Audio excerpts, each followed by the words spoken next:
The Daily Jaws 50th Anniversary interview series is a collection of amazing conversations exploring the legacy of Steven Spielberg's screen adaptation of Jaws through the eyes of the fans. We'll be talking to famous fans, shark experts, people whose lives have been changed by the movie, and those that were there that helped to make the film. We'll also be telling you about two amazing organisations that are very close to our hearts. Anyway, that's enough from me. Thank you for listening and enjoy the show. I just remembered I did actually call one of my albums "We're Gonna Need a Bigger Boat." This is getting deeper the more I think about it. I'm obsessed. If ever there was the hook of all hooks, it's that two-note motif. You know, you felt like you were there with them, and you felt like you were, a little bit seasick with them and a little bit scared with them. Who knows the exact measurements of Robert Shaw's arm? It still affects us. Because I still get a shiver if I see anything that looks like a fin in seawater. Hey guys, it's Ross over at the Daily Jaws with another exclusive 50th anniversary interview. Today's guest is a British musical legend, having played bass for the House Martins and then finding global superstardom as DJ Fatboy Slim. And he's right here, right now, to talk about his love for Jaws. Guys, it gives me a huge amount of pleasure to welcome the one and only Mr. Norman Cook. Norm, welcome. Good afternoon. How are you doing? I'm very well. How about yourself? I said, yeah. I'm intrigued. I'm intrigued by how deep into the sorry, forgive the pun, how deep into this you go. Because I'm looking at your Jaws collection on your shelf, and and I think I might be out of my depth. Listen, if you could do right here, right now, puns, then I can slip a few in back. No, absolutely. That they were both inadvertent puns. I love the film, but I'm not an aficionado. I just like to make that, state that from the off. Well, let me tell you how I found out that you were a Jaws fan. Go on. We have been supporting the show, The Shark is Broken, ever since it kind of started back in 2019. And we posted a promo for them about, I think, maybe a month or so ago. And someone commented on it going, "You will never guess who I was sat next to during The Shark is Broken." I'm like, "Go on, who?" And they said, Fatboy Slim, Norman Cook. I went, "Really?" He goes, "Yeah." And apparently you had a really nice conversation with this fan saying how much you love the movie and that you've been to the locations, all that kind of stuff. So to say that you're not an aficionado is, was that all they said? Was that all they said? That's all I think they could fit into they the characters say, of the They didn't post. say I went on my own then. They didn't say that. Oh, right. I'm glad they spared my blushes because, the reason I talked to him because I went on my own. That's how potentially sad I am.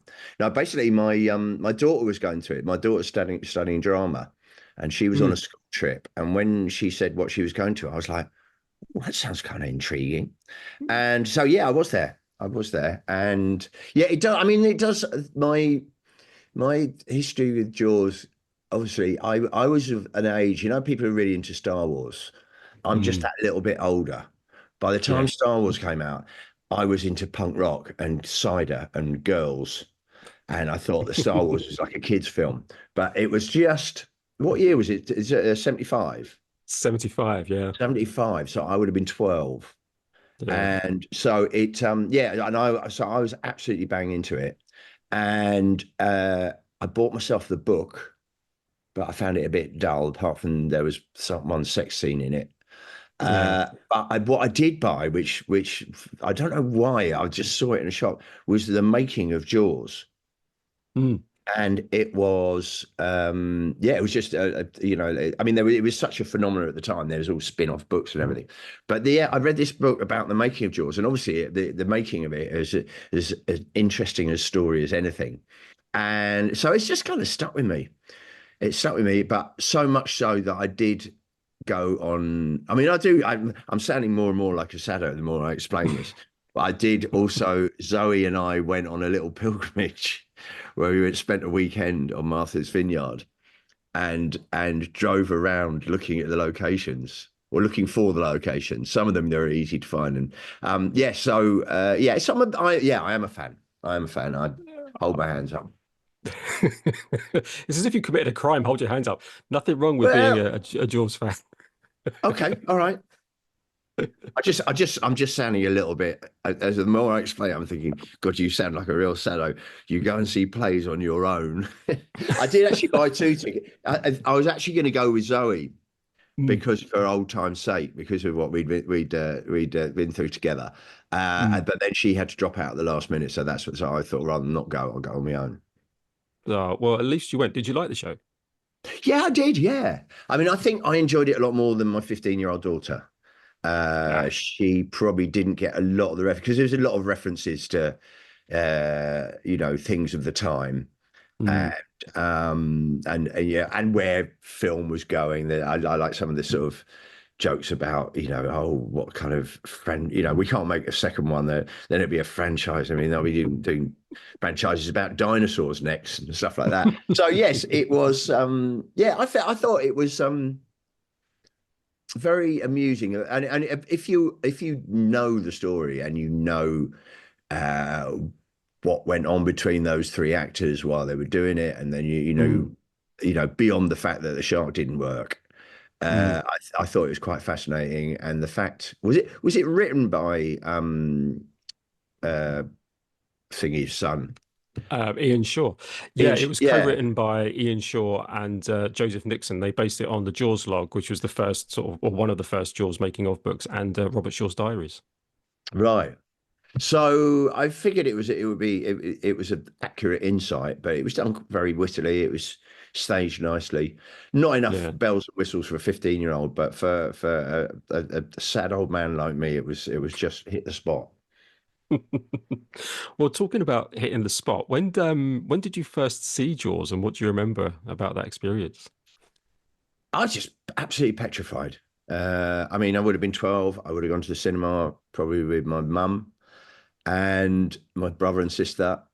And basically, I didn't go swimming in the sea for about 5 or 6 years afterwards. It was only when I was like, there was when we were, on holiday and you wanted to impress girls and everything.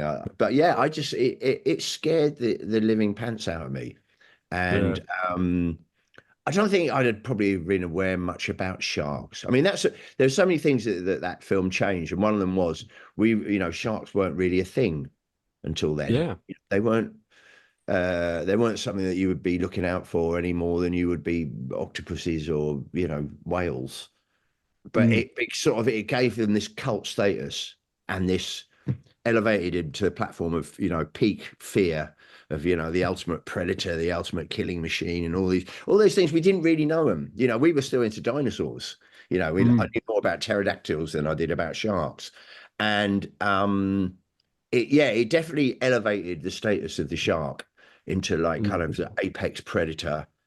Watch out for them. Even like we'd been on holiday in, I don't know, Portugal. yeah. And I was like, are there sharks here? It's like, no. Are they really not sharks? Are you sure there's not sharks? Well, there was one shark seen here 20 years ago. I'm like, I'm not going in the water. I think that speaks for probably like half the people that saw Jaws because it seemed to split people into two camps. It was like absolutely staying out of the water, not even going to take a bath ever again. And then there's the thing where I need to jump into the water. I need to be with these sharks, and I need to study them and understand them more. Yeah, you see there, and you divide the world into the two people: the people who like to confront fear, and people who have a healthy respect of it, and therefore avoid anything that they're fearful of. And those people tend to live longer. So there Yes, you go. yes, the people who avoid fear tend to live longer. Exactly. Um, Jaws is, I mean, for a lot of people, it's the perfect movie. I mean, do you have a favorite moment in the movie? I remember when I first saw it, the eye socket coming through the hole in the boat. That was Oh, the Ben bit that Gardner. really, I Ooh. really soiled my pants when that happened. I think it was the kind of the three men on the boat sequences near the end, when it was just it sort of it went. I mean, it's great. I mean, one of the things I love about it is there were so many. It's so more than just a horror film or a scary film or Mm, all the other films about snakes or spiders or dinosaurs that came afterwards. It mm, was, there's so many references that come back in our lives. I mean, I remember having a real moment when the pandemic was on, there was, like little memes would come on about, closing the beaches. And, people go, no, it's okay. We're not, it's like, should we close the country? There's a pandemic coming. It's like, no, we'll be fine. We don't want to destroy our economy. So everybody still go to work. Just wash your hands a bit more. And there's so many there. It's a very clever, it's not just a short film. It explores, human, this politics and stuff. Mm.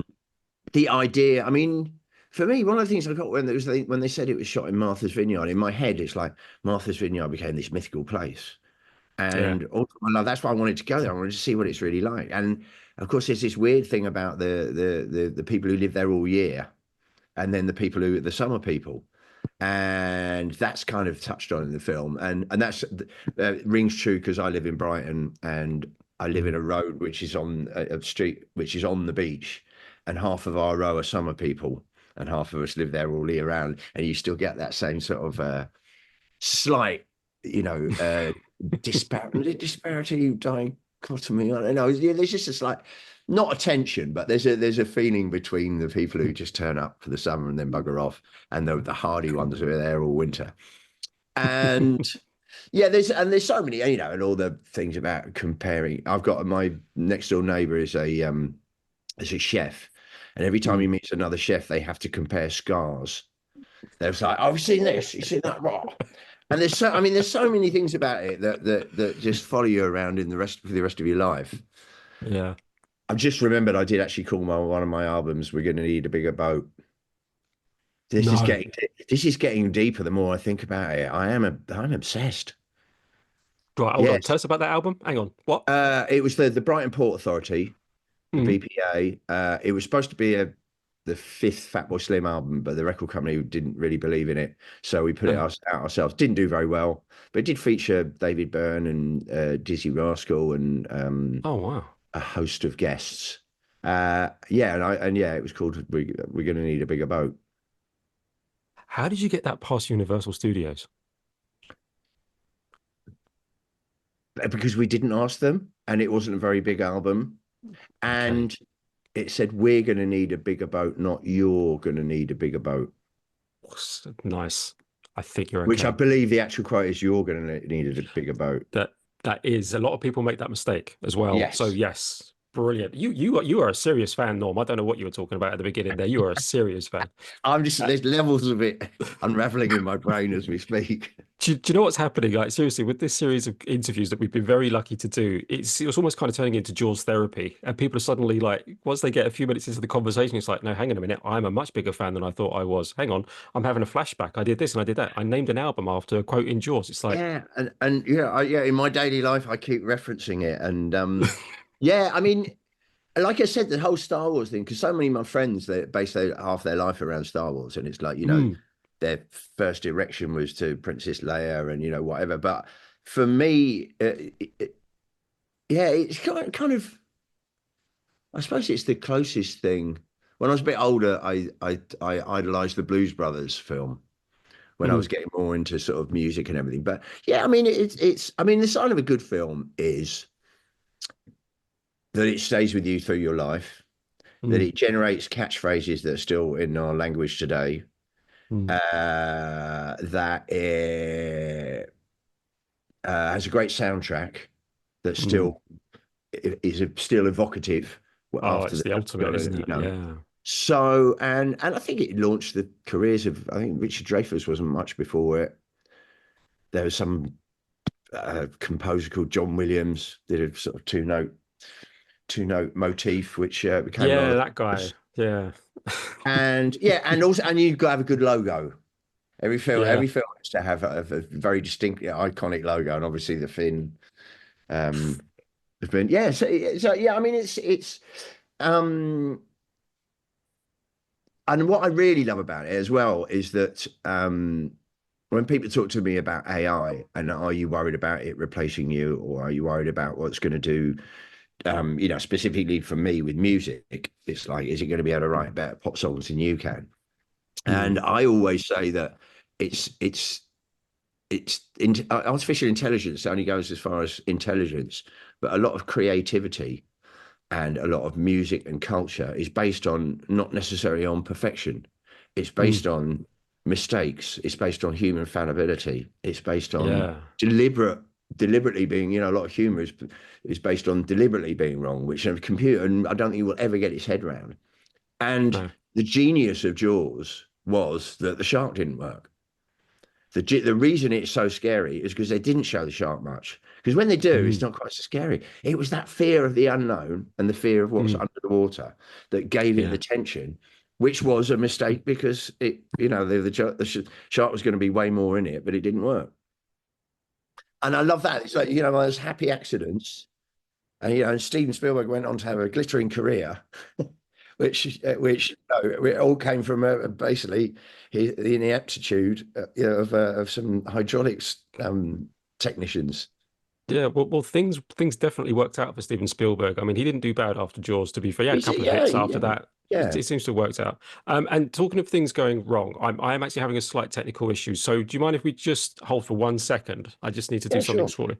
Thank you. It's the deputy. Oh, wow. This is what fucking time has done to me. Fuck. You're looking good. You're looking good. You're looking like a fine aged wine. I love you.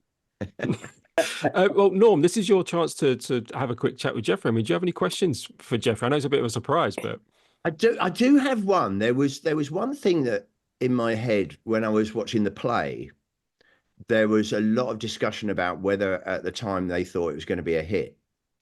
And I think Robert Shaw definitely just said it was a trash movie, it was just a B movie. And I just wondered if you knew when you were making it.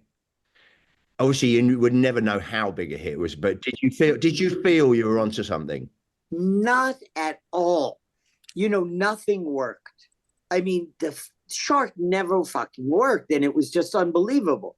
So my part would get a little bigger at times because they shot out all the cover they could do.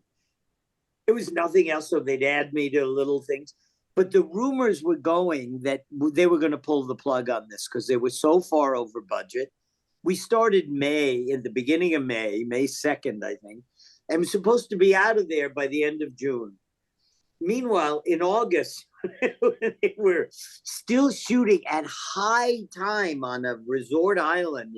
They're paying a fortune. The rumors were going crazy. They're going to pull the plug. They're going to pull the plug. And nobody thought it was going to work. And it was like a creative perfect storm. The music came in. The editing was brilliant, I thought. That scene where Ben Gardner's head comes out of the boat? That was an insert shot done in Verna Field swimming pool because Steven said, we need one more scare. We need a big scare. And that's quite funny because but before you came on, I just named that at the exact moment as my biggest. That was the point in the film when a 12-year-old me actually soiled his pants. Oh, I get it. But at least you were 12. People come in with 3 and 4-year-olds. And I said, oh, they haven't seen it. When we do these signings, they said, oh, no, they've seen it many times. And I said, I should call social services on you. That's too young. I wanted to surprise you, Norman. So you certainly did, yeah. Yeah, well, it's fabulous. It's fabulous to talk to you. Norman, I love that you love this movie. You got good taste, kid. Oh, it's you. No, it's an honor and a pleasure to speak to you, my friend. What a pleasure. Thanks, kid. Thanks, Jeffrey. Norman, you made my day. Bye, Ross. Likewise, Jeffrey. Bye. See you, mate. Bye-bye. Bye, guys. Hey guys, it's Ross. I hope you're enjoying this week's episode. Bruce and I just wanted to take a moment to tell you about a couple of the organisations that we've been working with and also some of the new products you can find in our store. Minorities in Shark Sciences, or MISS for short, a non-profit founded in 2020 that champions diversity in shark, ray and marine sciences. MISS creates equitable opportunities for historically underrepresented communities through hands-on programs and believes that diverse scientists bring diverse ideas, driving the innovation essential for ocean conservation. Representation matters, and MISS is making sure the next generation sees a place for themselves in marine biology. Learn more and support their mission at missalesmo.org. tourette.org. The mission of the Tourette Association of America is to provide help and hope to those affected by Tourette syndrome, tic disorders, and associated conditions through awareness, research, and support. It's the only national organisation serving the community and works to raise awareness, advance research, and provide ongoing support to patients and families impacted by Tourette syndrome and tic disorders. To this end, the Tourette Association of America directs a network of 31 chapters, 83 support groups, and recognises 18 centres of excellence across the country. It's a non-profit organisation and is extremely close to the heart of not just Jeffrey Kramer, but also his family. The Daily Jaws store is home to some of the world's most exciting Jaws products, including screen-accurate barrels and tanks, a chalkboard shark shadow caster, a yellow barrel koozie, an orca transom and 3 yellow barrel keychains, and much more. Visit store.thedailyjaws.com. For non-US orders, please email orders@thedailyjaws.com. Thanks for listening. Now back to the show.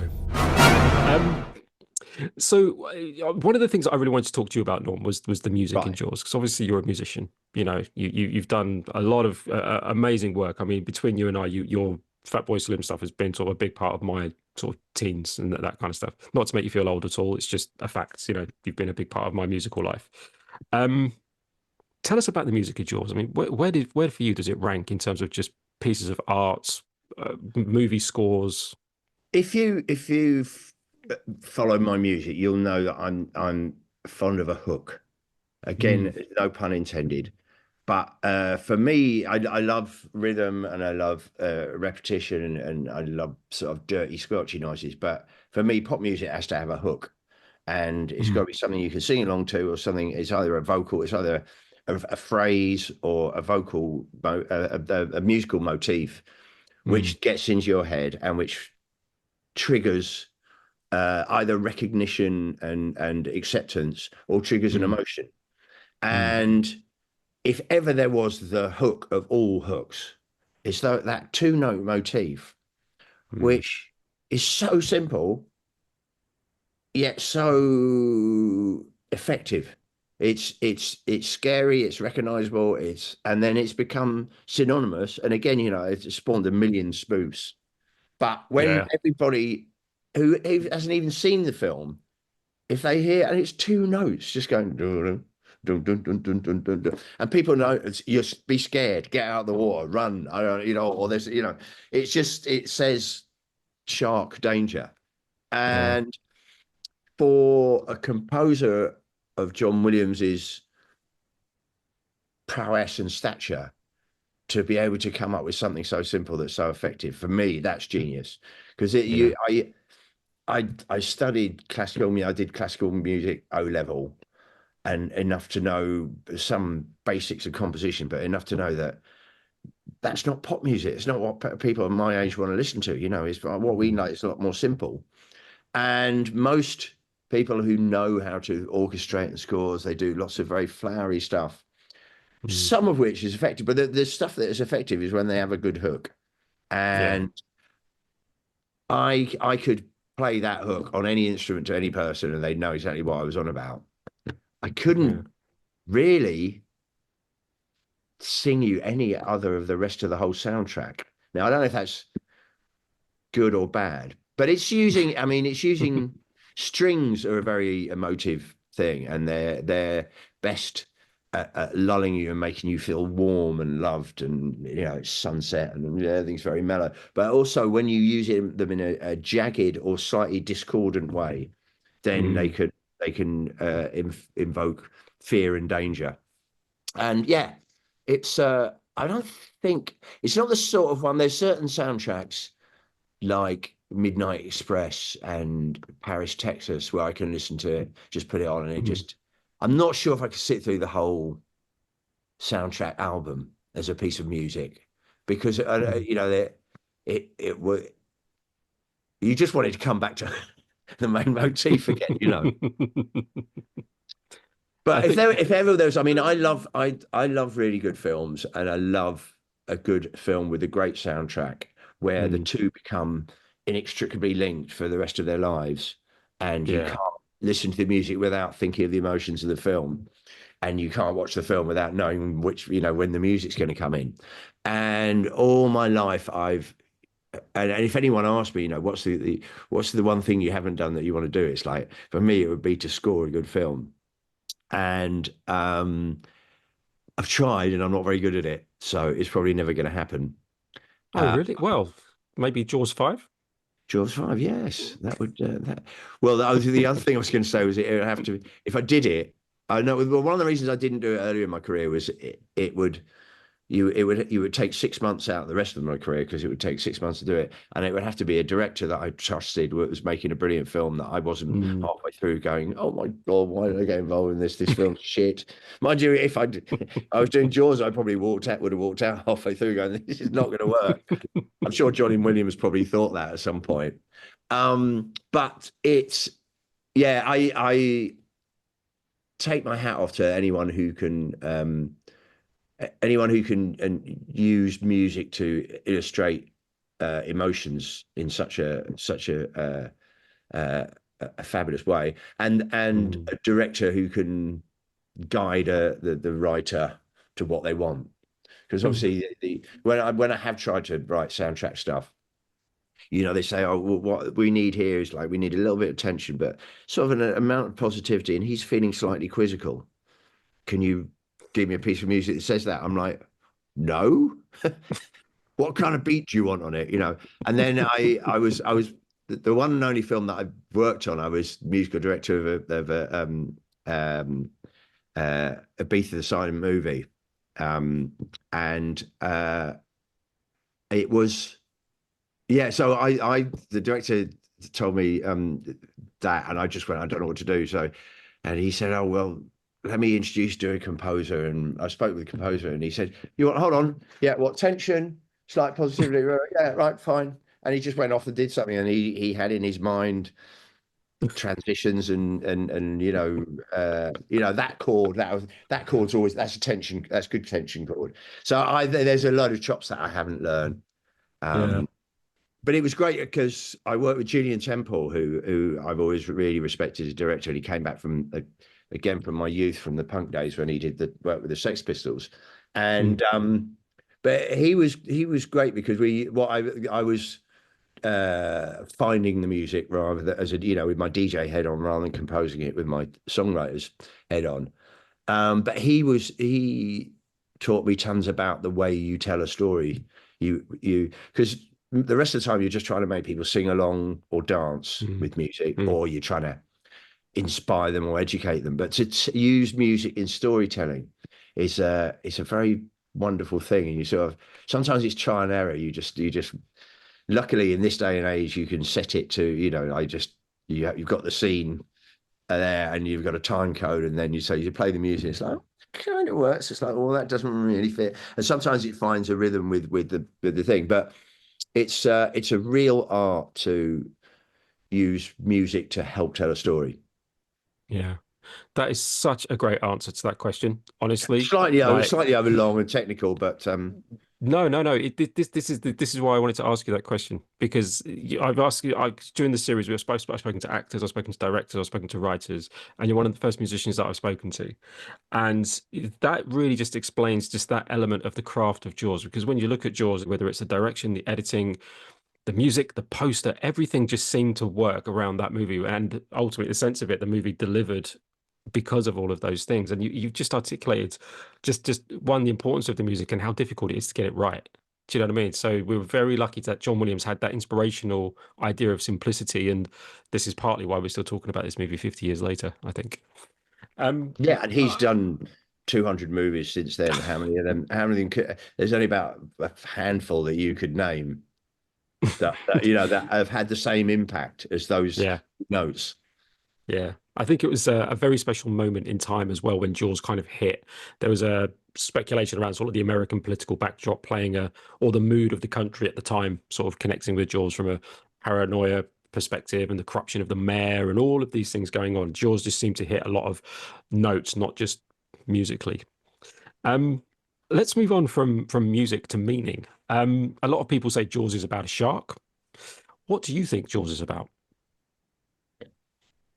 I do think it's about a shark, but there's metaphors within it, or like you said, there's a lot of politics in it. There's a lot just about it's about a shark and what it does to people Mm. in every sense of the word. Mm. And but no, I mean, I don't know. I mean, there's again I don't know why I keep coming back to Star Wars, but everyone said, you know, it's like the ultimate cowboy film. It's like a Western. Yeah, it is You know, Cowboys and and then Indians in and space. there's so Yeah. many, yeah, and there's so many films that they go, oh well, it's a rewrite of Romeo and Juliet or anything. You know, I can't see your probably more learned people would, or Spielberg might claim, but I think it's just a film about people's fear of the unknown, and that unknown was a shark, and it's because it's everybody's different reaction to it. There's the people who are blasé about it. There's people who have no choice in the matter because it happens to them. There's the people who become very scared of it. There's the people who are not scared of it. There's the people who are intrigued by it. You know, Richard Dreyfuss's character, you know, you feel he sees it from the shark's perspective. And yeah, I mean, I like your idea that the shark is a metaphor for just fear itself. But I don't think it doesn't reference anything more Shakespearean than you've got this shark and it's scaring the hell out of people, and we're just going to examine how they deal with it. So, You know, just is fear worth more than money? Is fear worth more than, a human life? Is, how many and those are they're sort of age old philosophical discussions, but I don't think I can't see any other underlying subplots, uh, unless I mean, you've probably heard a few in your time.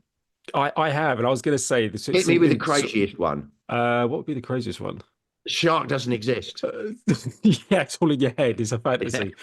Yeah. I think. Well, no, because my other favorite film in life is The Big Lebowski. Oh, great movie. You know, Yeah. well, because I follow a lot of Big Lebowski things in the way that I'm probably going to start following Jaws ones now after we've had this conversation. But because there's one that's going around in the Lebowski community that is that Donnie doesn't exist. Okay, yeah, he doesn't exist. He doesn't exist. He's a figment of John Goodman's PTSD from the war. Oh my God. And if you look at it, the dude never actually physically talks to him, apparently, in the whole film. Oh, Norm, I'm going to have to watch The Big Lebowski now. I know. Well, like I said, it's one of those moments. That's brilliant, because that's also one of my dad's favorite movies, I think. So I'm going to tell him about that. I'd never even heard of that. That's crazy. Wow. Well, the thing is, the shark definitely exists in Jaws, which actually brings me nice. Yeah. Oh my God. I'm gonna have to watch The Big Lebowski now, and then I'm gonna have to start an account, the daily Big Lebowski. God, I'm gonna have my definitely get me back for that one. I'll get you the daily Lebowski. My God. Well, this brings me nicely to before we wrap up, nicely to just a few quick fire controversial questions. Okay. So this is to do with the first movie. So there's obviously a few victims in Jaws. You know, people get eaten by the shark. So out of Chrissy, Pippet the dog, Alex Kintner, the boy on the raft, Ben Gardner, whose head pops out of the boat, the estuary victim, and Quint. If you could only save one victim from Jaws, who would it be and why? The estuary boy, for some reason. I mean, I don't really know him, but that was just the most heartrending one. Yeah. Yeah. Right. Fair enough. I mean, I don't personally know any of them, so it's not like I want to save them. I would. Yeah, estuary boy. I think. Estuary. With the Lilo. He's the Lilo. Yeah. Where and the parents can see it all happening, and it's just too far for them. Yeah. Oh, okay. And when we were driving, I was driving along with Zoe in Martha's Vineyard, and we were going along that sort of causeway bit, and we suddenly looked out and went, "Oh my God, that's it! That's the estuary." And I still grieve for that poor boy. So yeah, estuary boy. Estuary boy. All right, okay. Next question: did they need a bigger boat?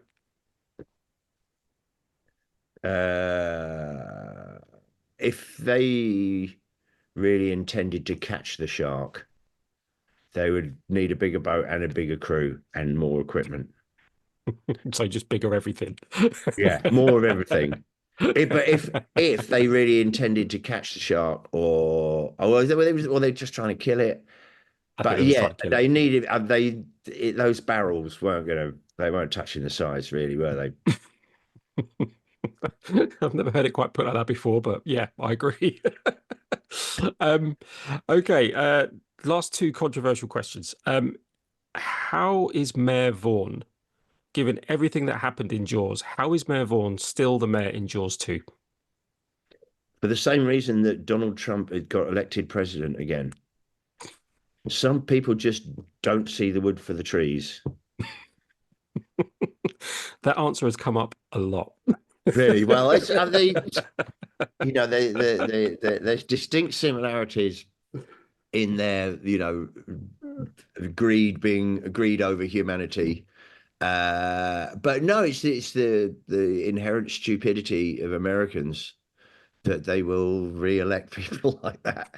they've shown all their cards. They've shown how stupid and evil they can be, and you elect them again. Wow, fair enough. Last controversial question. Is Jaws still Steven Spielberg's best movie? I don't think it's controversial to say yes, if you're me. Mm-hmm. Good choice. Because it's got an edge to them because of so much of what we talked about today. It was like of that moment and of that the bad things that happened as well as the good things, and everything came together. And I don't think you can bottle that magic. And you can't engender that amount of happy accidents, unless you make 500 films. One of them will have that same tension. But I don't think filmmaking will ever be done in that way. There's no sense of you don't get that sense of claustrophobia in the boat at night and the feeling of being out on the sea. You'll never get that with CGI and AI movies because the actors aren't there. You felt like you were there with them, and you felt like you were a little bit seasick with them and a little bit scared with them, and and these weird things happen. The barrels start flying out you like this. I think you don't get that in modern movies. And the only way you get it, I mean, it was quite weird watching the play. Like the simplicity of the play was, I think, one of its most beautiful things, because again, it wasn't about the shark. It didn't matter whether the shark worked or not. It was about the people who were stuck in that boat. I'll tell you an interesting fact about the boat, the set for the shark is broken. There obviously isn't any other orcas around or any replicas. The Jaws ride doesn't really exist in that way anymore. So they're trying to figure out, how do we build this boat to scale? Because obviously it's just a cross section of the actual size boat. So we're speaking to the set designer and builder, a guy called Duncan Henderson, who also played Brody in the original, very first performance of the movie. He said that he basically looked at some photographs and saw a photograph of Robert Shaw leaning on the table. And then what they did is they built the scale out from that photograph, because they knew the exact size of Robert Shaw, and then they could work out the size of the table. And then they just referenced it from the movie and built it out from there. That's very ingenious and very probably not an exact science. What if Robert Shaw just happened to be like he was mid cough or something, and he'd gone down an inch, then everything else would be out by an inch? I think it was just by his arm. I think it was mainly by his arm, I think. But who knows the exact measurements of Robert Shaw's arm? This is the story that we've been told. Well, maybe his son. Maybe his son. Well, they know his height. Yeah, but it's a good question. But that's the story we've been told, and that's what we're sticking to. It's a good story. It's a good story. I'm going with it. So the final question, Norm, and I love this question. It's probably my favorite question. Why are we sitting here 50 years later talking about a story that's apparently about a shark? Like, what makes this movie so special? Because it still affects us. because I still get a shiver if I see anything that looks like a fin in seawater. Because I still use lines from the film and reference it, and it's part of culture, film culture, and popular culture, but it's also part of my psyche. Wow. Yeah. And I hadn't, and I'm really glad that we did this, because I didn't realize how much it was until it all started coming out in the first 15 minutes. I was like, oh, I'm not really that into yours, but yeah, I named my first child. My firstborn was called Brody. That was a joke, by the way. But no, I hadn't realized how much. Yeah, how much it still affects my life. That's why I'm still talking about it, and that's why I was still fascinated to much to my daughter's disgust, to gate crash her school trip. And luckily, I was in the balcony, and her and her fellow students were down in the stalls, so I couldn't embarrass her too much. But I was like, "Do you mind if me and Mum come along?" She's like, "Why?" I'm like, "It's just something that has always fascinated me and Mum. That film, you don't know, but it had a lot of effect on us. When we were your age, it was a really big thing in our lives. Oh, mate, that's wonderful. I love the fact it comes full circle, because one of the things about Jaws as well, it's something that seems to sort of fall into two places. One, it's the ultimate sort of comfort food in terms of movies. You go back and you watch it, whenever it's on TV, or you feel like, just what should I watch? Jaws, it's always the answer. And the other one is that it's the ultimate campfire story that we want to share with other people. Whether they're our kids, our friends, our family, our work colleagues, whoever it is. It seems to be something that just keeps on moving forward and growing, and still relevant to your point around COVID. Wow, the memes that we were seeing on the line, absolutely incredible. But again, it proves the point. This is why things like that are still relevant. And if its central theme is fear of the unknown, that's a lifetime, and for generations to come, that's always going to be that primeval thing that we how would you deal with it? Precisely. Well, you hire a bigger boat, don't use Hire a bigger barrels. boat, yeah. Maybe grenade launchers. Or learn to live with the sharks. Understand it from the shark's perspective, and do podcasts that raise money to look after sharks. There you go. Thank you, Norman. Oh my God. To which the mayor replied, you woke bastard. Oh my God. Oh God. It's Norman, funny. It's funny. I mean, even looking out, because I live on the beach, but I'm always still looking out for sharks. And it's a very, very slim chance in Brighton. But every now and then, about once every 3 or 4 years, we have a shark sighting, and everyone gets so excited. It's like,